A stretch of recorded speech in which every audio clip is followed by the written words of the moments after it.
A pandemic like the COVID-19 can reshape the world. Amid the heavy losses, it made us realize how interconnected our worlds are with the pathogens. With the heavy infectious disease burden in the country and the rising issue of antimicrobial resistance, we all now identify the paramount importance of infectious disease biology research. Our work on the dreaded SARS-CoV-2 virus, which caused the COVID-19 pandemic, was just the tip of the iceberg.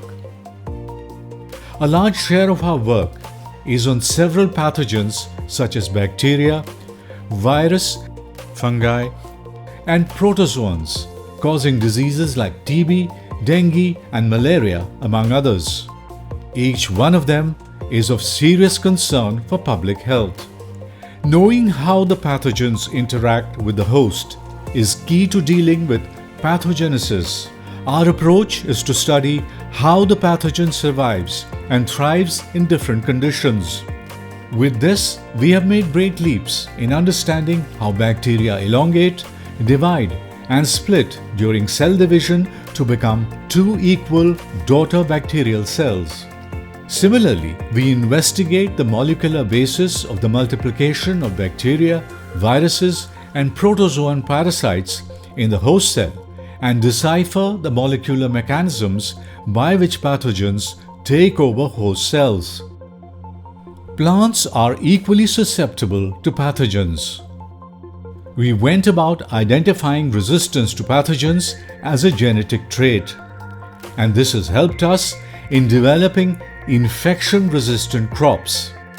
It provides a broad perspective on health and disease, the dynamic nature of host-associated microbes, an in-depth understanding of the origins and dynamics of infectious diseases, and finally, about the nature of health, disease, and disease management.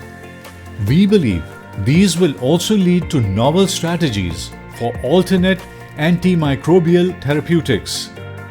When we look back in 2019, we were unprepared for a pandemic. However, we are now ready for such events in the future. CCMB has strong collaborations with the best research facilities and institutes across the world to carry out research on pathogens. If this inspires you to take up research, come and join us in our endeavor to make the world a better place to live in.